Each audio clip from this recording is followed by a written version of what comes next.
So you heard about the pirate he's like sitting around in a bar, and they get to kind of drinking some ale. Arr, arr, arr, they're kind of telling stories the way they do. And this one guy, he's got a peg leg and a hook for a hand and a patch on his eye, and the other guys, they're drinking their ale, and he says, "Hey, how'd you get your peg leg?" And he says, "All right, well, I was up on the deck of me ship, and a cannonball came over the bow and blew me leg clean off. That's how I got my peg leg." Arr, arr, arr, they're drinking their ale. How'd you get the hook on your hand?" "I was swashbuckling on me deck of me ship with a enemy pirate, and his sword to cut it clean off. That's how I got me hook." Arr, arr, arr, He says, "Well, how'd you get the patch on your eye?" He says, "I was on the deck of me ship, and a seagull flew right over, and he pooped right in my eye."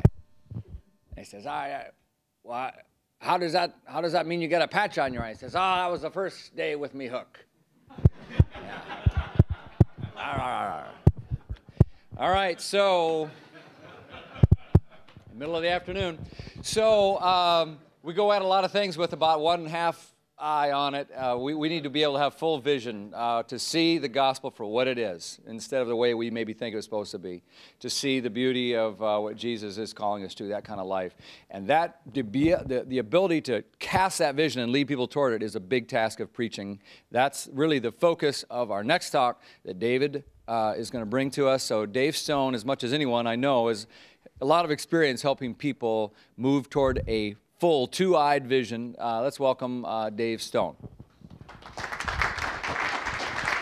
That was amazing the way you tried to tie that in. I commend you on your effort to tie that in. I will give you that. That's a great joke, by the way. I love that. Thank you all for letting me be here. Thanks for letting Aaron and Chris and for all the sponsors, and for you all to come in a little bit early and to take some time out of your schedule is really a sign that you are trying to step it up, whether you're in lay ministry, whether you are in paid ministry, whatever it might look like. I know this question was asked earlier. I just want to see for myself. How many of you all are on staff at a church? Would you put your hand up? Okay. How many of you all are? You weren't sure, right? Okay. Keith is. Well, I know. Yeah. That's why I don't have business cards. I know how this works. He's checking right now to see. I understand that feeling. Oh, that's all right. How many of you all are an elder, deacon, or a volunteer in the church? Okay. Keith is just extremely schizophrenic, is what we're finding out up here. He's confused. He's not exactly certain. I understand the question could fall into either category. So I've been in ministry for almost 30 years, which is scary to say out loud. But I have learned so much from so many mistakes that I have made. And I have made tons of mistakes. And one of the things that we're going to talk about in this next stretch is about vision casting. And when I think back to when I started in ministry, I'm not sure I even was acquainted with the term. I don't even think I knew all that it meant because it was so foreign to me. And I think I relied on other people to do that. And it's funny because Bob Russell used to always say to people, "Yeah, I'm a terrible vision caster." And I'm like, what? Because he really wasn't. He just went about it in a different way. He wasn't the type of person that was like a John Maxwell that was an incredible, inspirational motivator.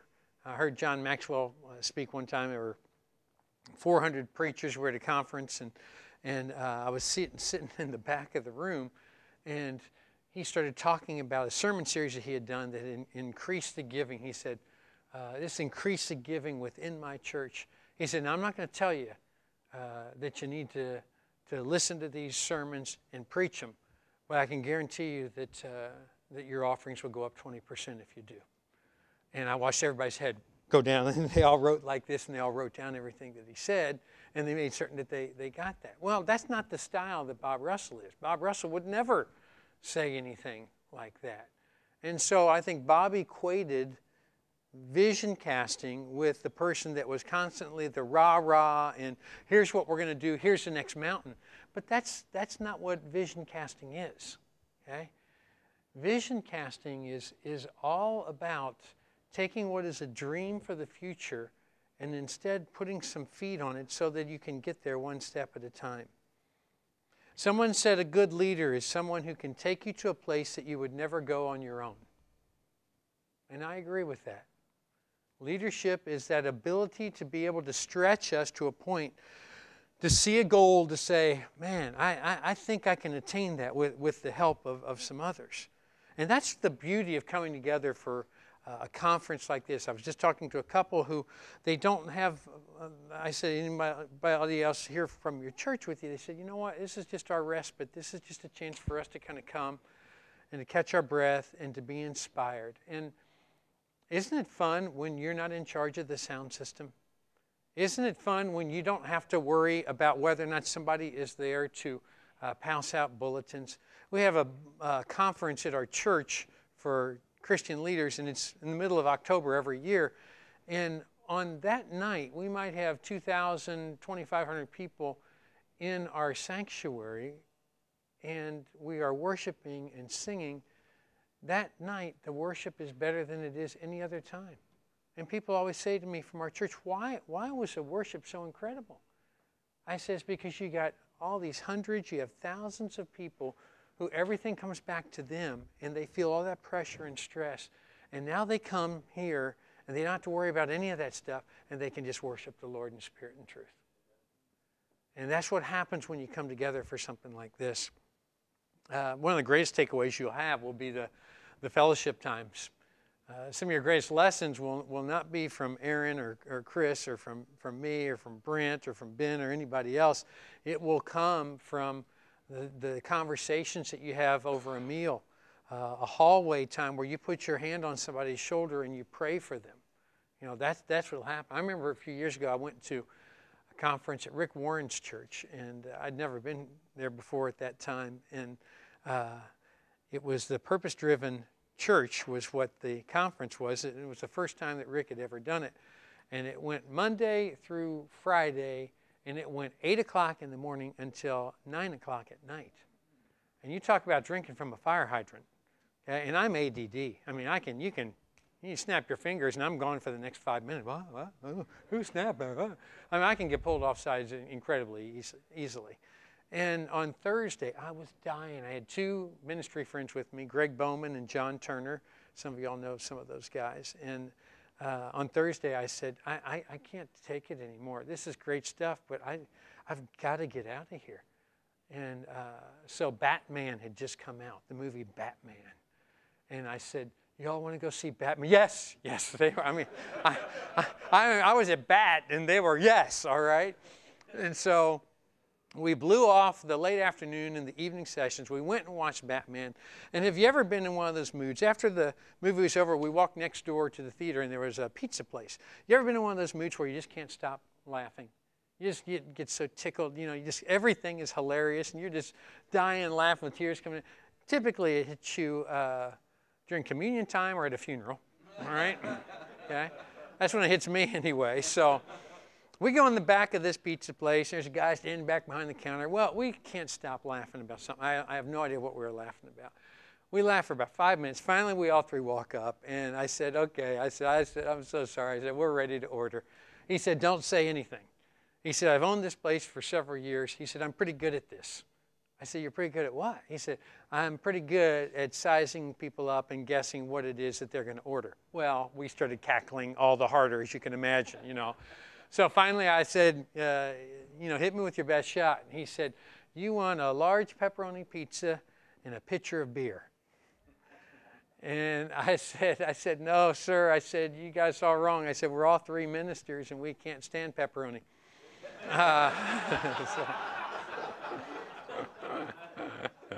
He just kind of looked at me like, oh, all right. Some of you know Steve Reeves. He preaches outside of Indianapolis, Indiana. He tells a story of several years ago, a woman that he knew of who had a delicate operation, and it was on the horizon, and the surgeon had talked to her, and it was going to be on her brain, and they were going to remove a tumor. And the doctors were very concerned because the slightest miscue during surgery could cause either the loss of her memory or it could cause the loss of her eyesight. And so the doctor tried to explain the technical nature and the delicate nature of this operation and said, I really am asking you so that I will know which side to concentrate on more. And if there were a problem, he said, if you had to lose one, I'm not saying that you will lose either one of these, but if you had to lose one, which would you be more apt or willing to lose? Would it be your eyesight or your memory? And she said, let me think about it. And she was wise. And she prayed about it. And the next day, when she talked to the doctor, she said, I made my decision, and said, well, okay, what is it? She said, if I had to lose one, I would prefer to lose my memory. And he said, okay, well, that lets me know which side to concentrate on. And then he said, if you don't mind me asking, how did you arrive at that? And this is what she said. She said, because I would rather see where I'm going than remember where I've been. And that's at the heart of a vision for a church. Doesn't mean you forget the past. Don't misunderstand me. It does mean that you focus on the future. Remember years ago when Mark McGuire hit his 70th home run in the middle of a season for his St. Louis Cardinals? Later came out he was on steroids and all that, but that was a magical night if you're a sports fan. And when he hit the home run, here's the scene that unfolded. As he rounded third and as he came across home plate, his son was at home plate waiting for him. His father, Mark McGuire's father, had already passed away. And as he touched home plate, he pointed to his father and he picked up his son and held him up.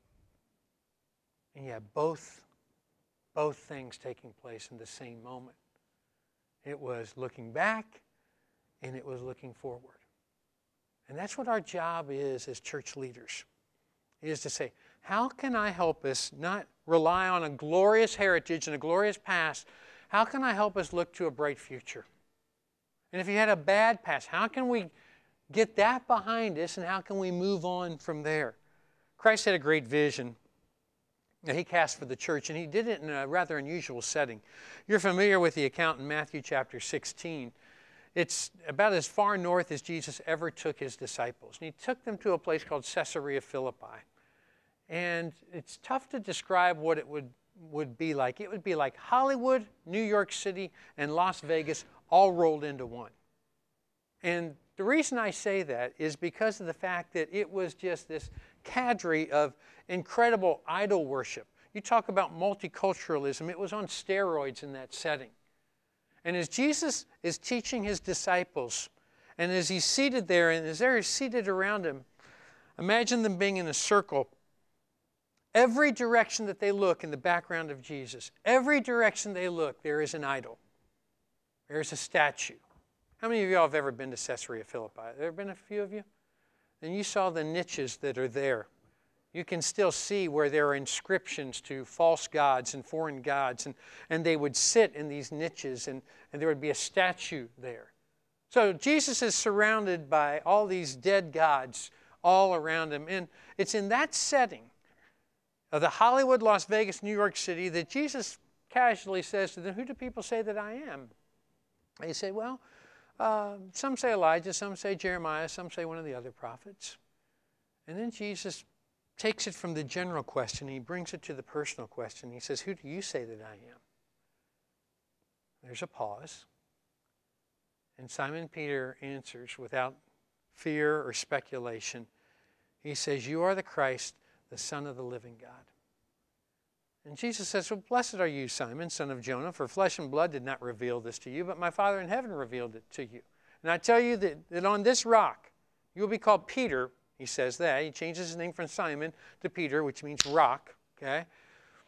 He says, upon this rock, the statement that Jesus is God's living son, not on Peter, but he says, on this rock I will build my church, and the gates of Hades will not prevail against it.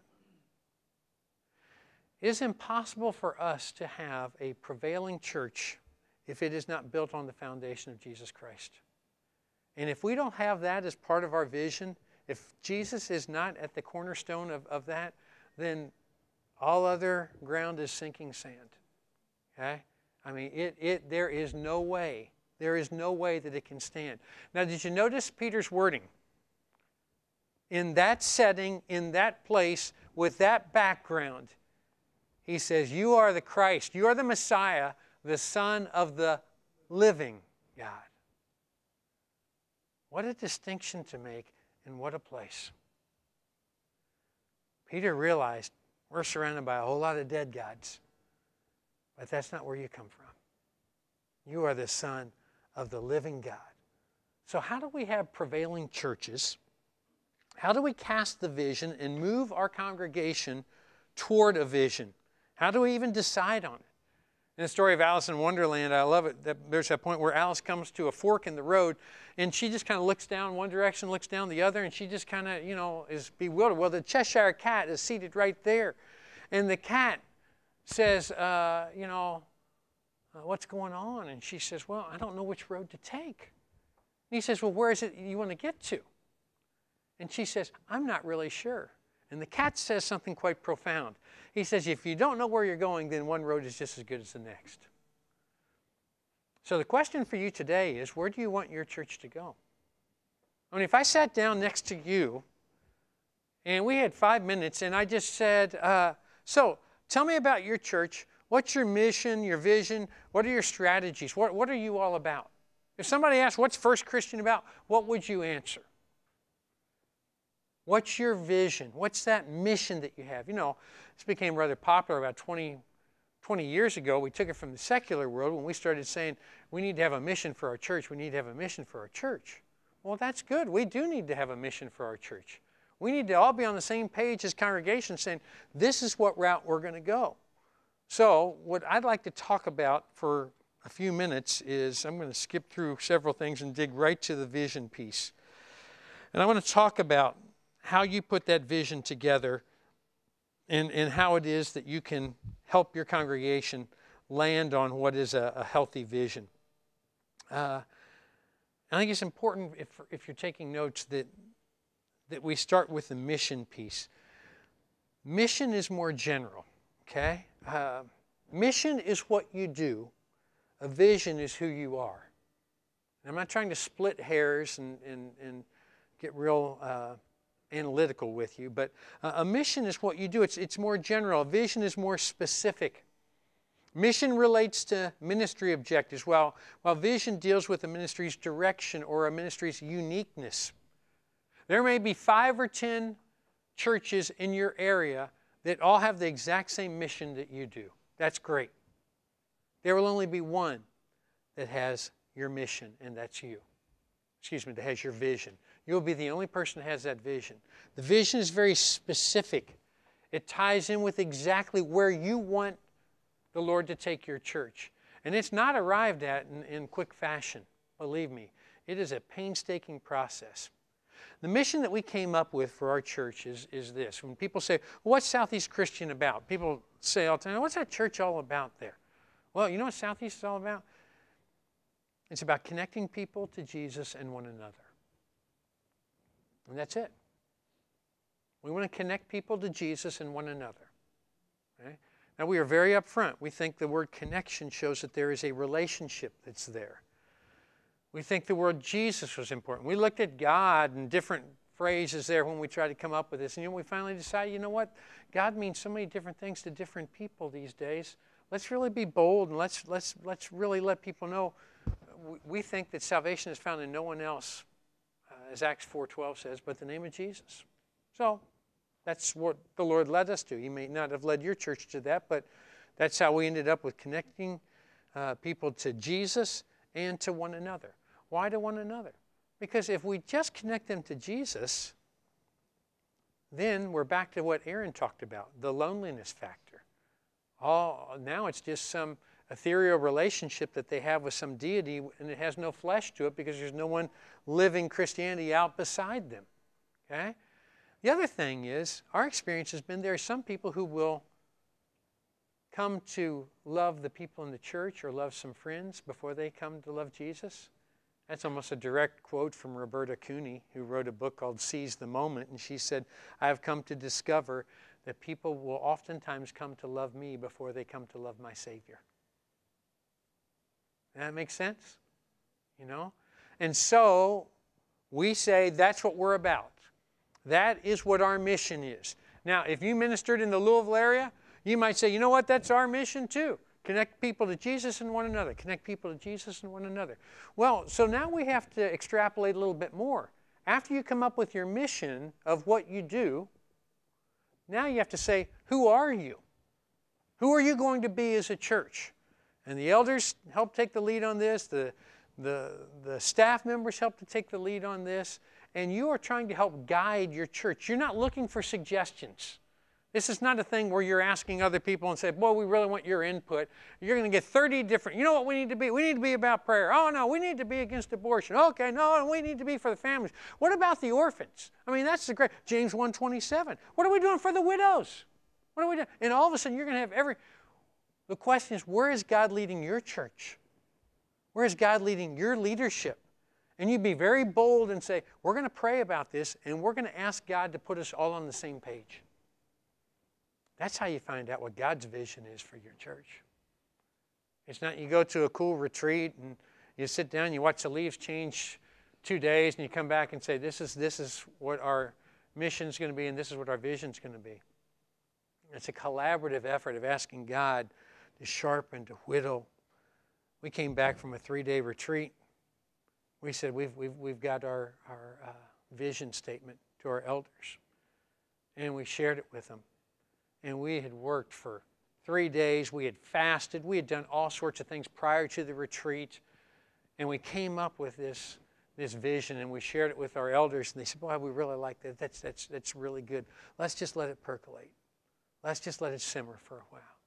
Oh, to a personality like mine, that is like, I mean, I have the attention span of a fruit fly. I'm like, I'm ready to tell the staff tomorrow. We've got an all-staff meeting tomorrow. We just thought we'd tell you guys, and it'd be great timing for me to tell them tomorrow. Well, you know what, Dave? We really like it. Let's just continue to simmer on it, and let's just pray about it. And that's what we did for another 5 months. And when we got our finished product, it probably had 3 words changed, and that was it. But we all were involved in it. We all agreed with it. And the buy-in is more important than anything else. I remember years ago when handwriting was on the wall, we needed to build a new building. This is back around 19 years ago. We had outgrown our facility. We had a building that seated 2,400, and we were in 4 services, about to go to 5 services. And so Bob Russell makes a proposal to the elders and said, hey, all the staff, we've been talking, we need to build a new building. We need to build a new building. And all the elders said, you know what, this is crazy. We've only been in this building for 2.5 years, and we can come up with some other ways. We're going to add this 5th service, that's going to help. And, I think you guys need to slow down and don't cry wolf. And we all walked away, and the staff and Bob, we were all like, oh, man, this is terrible. But Bob Russell was so wise. He said, you know what? Let's just keep praying, and let's see what happens. Well, the chairman of the elders appointed a long-term planning committee. They started meeting of elders for several months. After the 3rd month, they came back and said, you know what? We don't think this is a long-term planning committee. This is a short-term crisis committee. We have got to build another building. And all the elders said, that's exactly right. We sure do. Why didn't somebody tell us that? So we're dying. But what happened was, do you see what happened? They had to take ownership of it. They had to get involved in it. Had we have done it 3 months before because we felt like the timing was right and we felt like it was so obvious, it would have been the staff's idea. It was so much better when it was the elders and the staff's idea than when it was just a staff idea. And that's all key to casting a vision. Long story short, our vision that we have, remember, a mission is what you do. A vision is who you are. A mission is what 5 or 10 churches in your area might have. They all might share the same one as you. A vision is, this is what we do. This is who we are. And our vision for Southeast Christian is to be a praying church who reaches out and challenges everyone to follow Jesus completely. To be a praying church. We put it right in our first phrase because in the last 3 or 4 years, what God has just been beating us silly over is to have a greater dependence on Him. And so everything comes back to prayer. And we try to draw a distinction between, it's one thing to be a church who prays. It's another thing to be a praying church. You might say, well, you're really splitting hairs or playing semantics there. We just really feel like prayer has got to be our default mechanism. And everything has got to come back to prayer. And so when there is a staff decision, when there is a building decision, whatever it might be, we're going to try to bathe it in prayer. And it takes a lot of different forms in the last couple of years. And we've started, our chairman of the elders came to me 2 years and 2 months ago and said, hey, Dave, he said, with this new prayer initiative, you know what I thought? What if, we only meet together as elders 11 times a year, every Tuesday night, second Tuesday of the month. What if we started praying together every Tuesday morning at 7 o'clock? And I said, what time? And he said, 7 o'clock. Well, I'm not a morning person, and I'm like, wow, that's a really neat idea, Brad. That's really great. Let's talk about that some. We talked about it some, and I said, you know what? I said, why don't we do this? Why don't we do it once a month? Huh? Once a month every Tuesday morning at 7. And when we do it once a month, then coupled with our elders meeting, we will be meeting together twice as often as any eldership has ever met in 48 years of our church. Huh? How about them apples? And Brad didn't say anything for a minute, and he said, no, let's do it once a week. And I said, okay. So he won. Chairman of the elders won. Well, that was 2 years and 2 months ago. And I would tell you now, I won. Because our eldership is closer than it's ever been. We have a greater respect for one another. We have a deeper understanding of the hurts and the pains that they're facing in their family, the struggles that they are going through personally. And as a result of it, every Tuesday morning from 7 o'clock to 8:15, we are praying for our church. We are praying for one another. We are praying for the needs that are taking place. And prayer has been raised up to here when it was about right here. We just decided to open a new campus. And so we announced it to our church this summer. And it's in a different type of area than we've ever gone before. It's in a poor area. It's in a very densely populated area. 200,000 people within 7 miles of where we're going to build our next campus.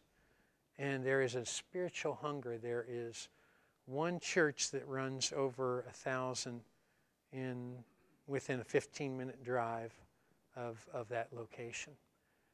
And so 2 weeks ago on Monday, we took our staff out on some buses, and we just sat on the buses there, and we just prayed for what God's going to do there. And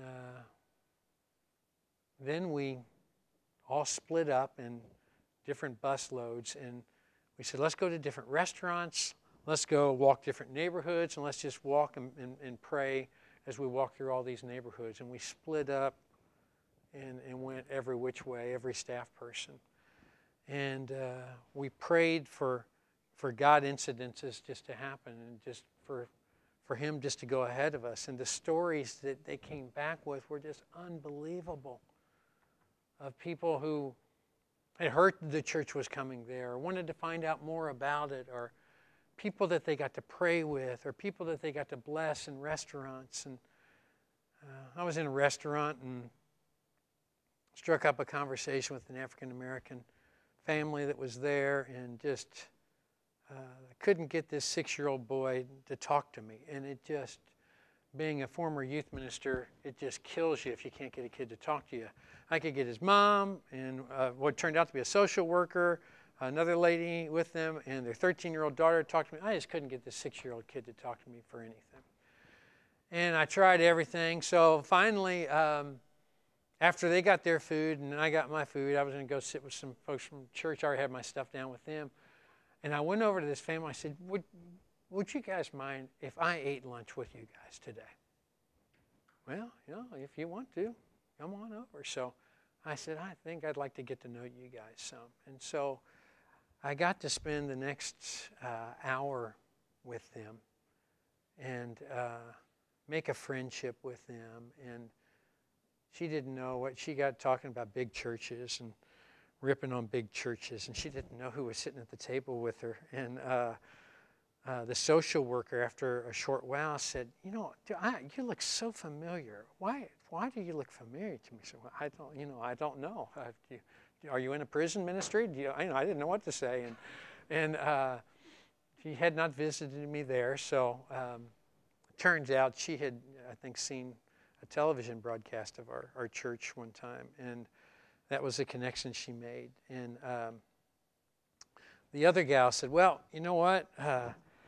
I'm so turned off from churches, I will be in a club early in the morning, and I'll visit another church the next morning, and the guy who was sitting at the table next to me getting drunk is the guy who was preaching in that church. And she said, so why would I want to go to a church? And it just blew me away. And I said, well, I wouldn't want to go to a church if that's what it was like either. I said, boy, I would have a bad taste in my mouth about that as well. But this kid got involved in the conversation, and he started looking through my iPhone, looking at pictures, and he got real excited about pictures, and we got talking about sports. And the mom said, yeah, he's a bedwetter. He's a bedwetter. And I'm like, did she just say that? Yeah, he wets his bed. 6 years old, and he wets his bed. And the social worker looked at her, and she said, well, they say to try some different methods, that if we embarrass him some, maybe that'll get him to stop because nothing else is working. And I thought, you got to be kidding me. And so I exchanged cell phone numbers with all of them.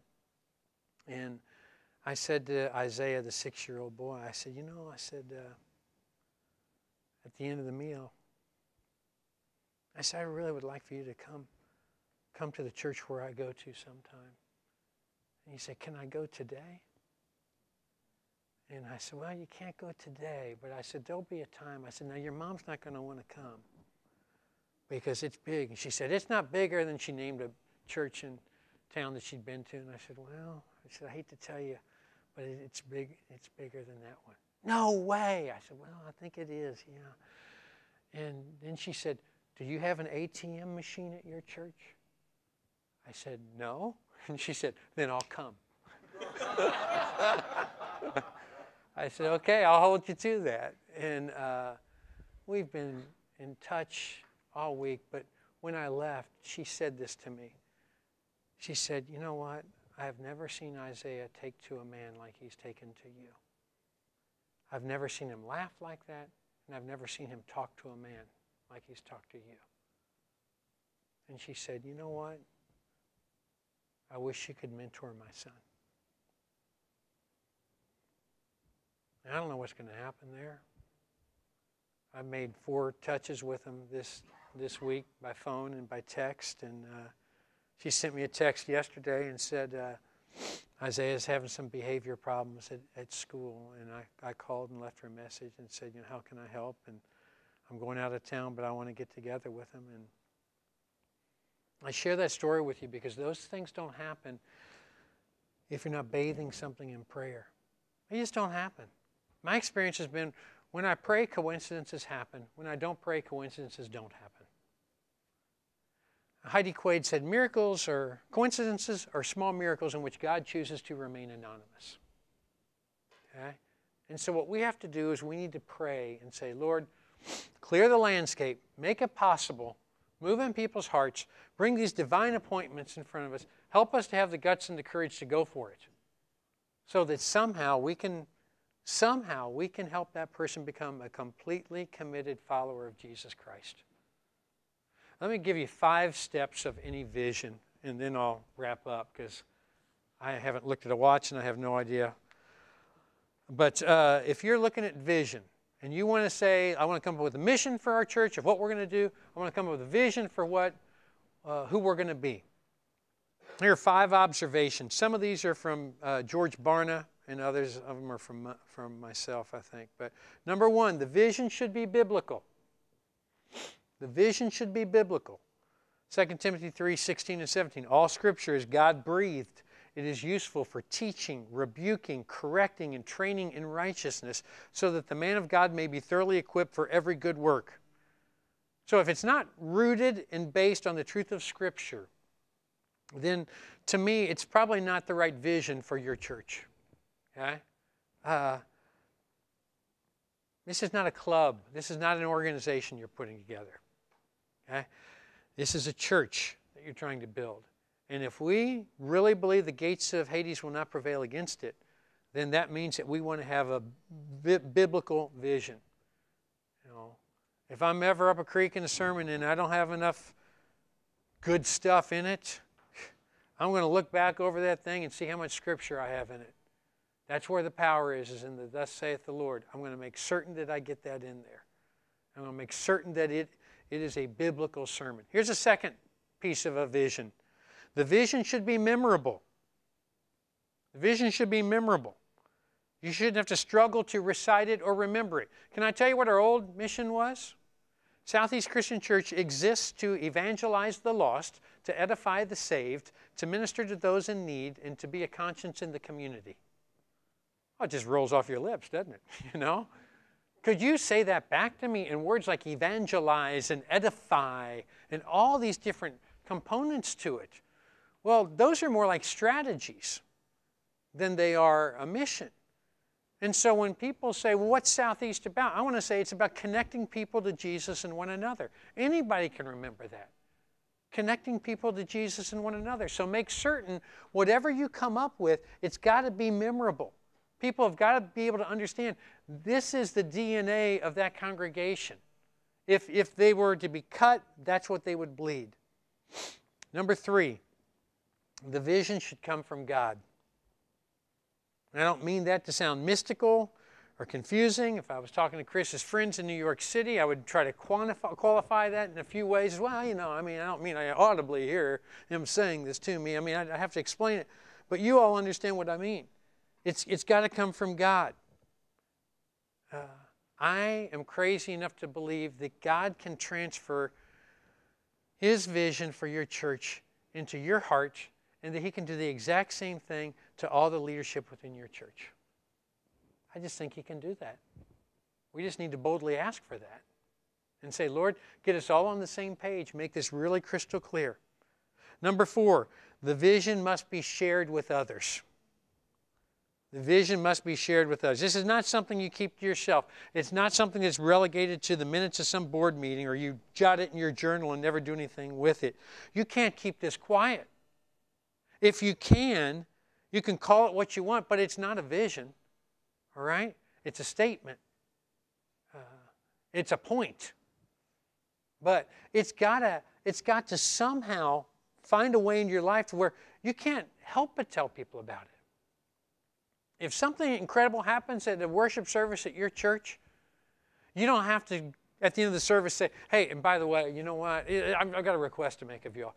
Would you all share that? What happened this morning? Will you all tell somebody about that? No, you don't have to do that. Because they want to do it. How many of you all have ever been in New York City? Put your hands up. Okay? 2/3, 80% of you all in here. My son and I, we went to the All-Star game in Pittsburgh in 2006. Where's my Pittsburgh people in here? Okay. 2006, I think, is when it was. And I took my son there, and we watched Home Run Derby, and we watched the All-Star game. And it was very exciting. But he was a little guy, and he wanted to be out there where the home runs were being hit. And we had been told it gets really rough out there. You don't want to be out there, especially with a kid. Well, you know what we did? We saw that it was coming to Yankee Stadium in the last year of Yankee Stadium. This is back a few years ago. And so we started saving money for a trip. I'd taken each one of my daughters to New York City when they were around 13 years of age. And Sam was around 13. And I said, dude, we are saving. We are going to be in New York City when you're 13 years old. We're going to watch the Home Run Derby and the All-Star Game. And so we saved and saved. We got freaking flyer tickets. Somebody got us squared away at a hotel and got us a discounted rate at this hotel in downtown New York City. I mean, it was unbelievable. And then it came time to show them the tickets. And I said, buddy, there's a lot of left-handed hitters this year. We got seats in the right field bleachers of Yankee Stadium. This is great. This is great. We went walking in there, and I said to him before we went in, I said, Sam, I want to pull you aside. And I said, I want to make certain that you understand before we go in there what you are about to walk into, because I said it's going to be different than anything that you have ever been a part of. This is not Louisville, Kentucky anymore. I understand. I understand. He had gotten his first initiation when we had watched the parade through downtown Times Square, and the New York fans shouted obscenities at John Papelbaum's wife, who was pregnant, and they chanted cuss words at her, and that was when he got his indoctrination into, it was a little different world than Kansas or Kentucky. So I said, before we go in, I said, I just want to ask you one question. I said, are you man enough to be in here?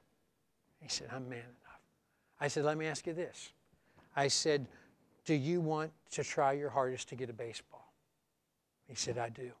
I said, everybody in here wants a baseball. You understand, everybody in the right field bleachers, they are willing to do anything to get a baseball. Are you willing to do anything in order to get a ball? Oh, I'm in. I said, you might get a bloody nose. You might get a bruise. You might get a black eye. Are you in? He said, Dad, I'm in. We went in there. No sooner had we sat down, two college athletes seated behind us said, just want you boys to know, if anything comes close here, we're going through you guys to get it. I looked back and tried to get the toughest look I could, and I said, well, that's good to know. I said, because we're going to go through you if one goes over our heads. And I was going, oh, Lord. Well, the home runs started flying.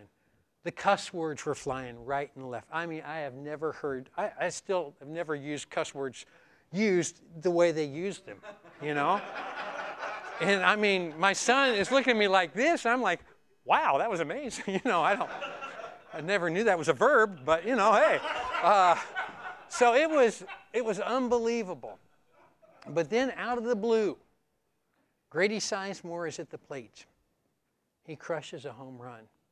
I can see it coming closer. I can see it coming closer. I can see the seams. 12 gloves leap into the air at the exact same point. I leapt over a row, and we all landed, and I can hear my son going, yes, yes, yes, because he saw something no one else could see. When I got up off of the ground, I didn't even know I had it, but I had the ball in my glove, and I'm going, I got it, I got it. My section's going crazy. Yes, yes, yes, this is great. The guy in front of me says, man, he said, I thought I had it. And then all of a sudden, I got hit from behind by something. I said, that would be me.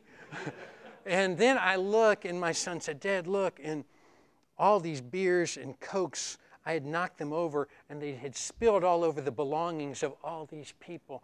And I'm trying to apologize, but everybody was really cool about it. But can I tell you what happened for the next hour and a half? Everybody said the same thing. Hey, could I see the ball? Could we get a picture with the ball? You can hold it. You can still hold it, but can we get a picture with it? I said, oh, no, you can have it. And I'd take this thing out, and it actually says on it, Home Run Derby. That's the only balls they use in it, and it says a year on it. And so they start passing it around, and everybody's like, you sure this is okay? I mean, it's like the Holy Grail. It's like, you know. But everybody had been so consumed with it, and they're all passing it around, okay? And they're getting pictures taken with it, and they're holding it up right next to their face. The two college athletes behind said, you mind if we get a picture? I said, no, man, go right ahead and take it. They're getting their picture with it. My son, I didn't tell you this, in batting practice, he had a David Ortiz home run ball in batting practice. So we both walk away with a baseball. Okay? Now, does somebody have to tell us to tell that story to anybody in the next week? No way. We can't keep that quiet. We all came in with the exact same vision. A bunch of us got that vision fulfilled because that was the night that Josh Hamilton went nuts. Okay?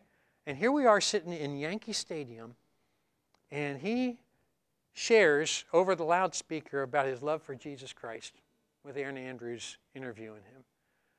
And I go back, we get back at 2 o'clock in the morning, and I said to Sam, I said, "Are you still awake?" He said, "Yeah." He said, "I can't sleep." I said, "I'm just sitting here thinking, wouldn't it be cool if sometime you came back here when you were older and you could get people in New York City just as excited about Jesus Christ as they are about baseball?" And he said, "Yeah." You see, what happens is when you have a vision and everybody's in on the play, you don't have to pull teeth. They all share it. The vision must be shared with others, or else it's not the vision. Here's the last thing. The vision should be repeated and repeated and repeated. When I took the helm at Southeast, I went to two of our most respected leaders, business leaders in our church, and we have a number of them, but these two guys were head and shoulders above the rest. And apart from each other, and in different settings and in different time periods, I said to them, I said, "What's the greatest bit of advice that you could give me coming into this role?" Both of them said the exact same thing to me. Keep repeating the vision. When you think they've got it, repeat it some more. When you think they're sick of it, keep saying it. And it will be music to your ears when you hear them saying it to you. And that's exactly what's happened. Now when I hear people say, "You know what? We are connecting people to Jesus and one another. That's what we're about." It's like music to my ears. When I hear somebody say, "You know what our vision is? Our vision is to be a praying church." When I hear somebody in the baptistry, before they baptize someone, saying, "You know what our goal is here? Our vision specifically for our church is to be a praying church who reaches out and helps everyone follow Jesus completely. And look at the step that you're taking today in obedience to Jesus Christ." You know, so the challenge to all of us would be to make certain that that mission that we have for our church of what we do and the vision of who we are, that somehow we embody it. I talked earlier about that consistency piece, and that's the prayer. That's our challenge. So let me pray for that, and then we'll panelize this. All right, Lord, I feel I've rambled, but if we get anything out of this, Lord, I pray that it is a heightened awareness that we need to know at the fork in the road which road to take, and we are the ones who are to help plot the steps and give the directions. So, Lord, may we be following your GPS and not anyone else's. And may we be in lock, stock, and barrel on the route that you have us on. It's in Jesus' name we pray. Amen.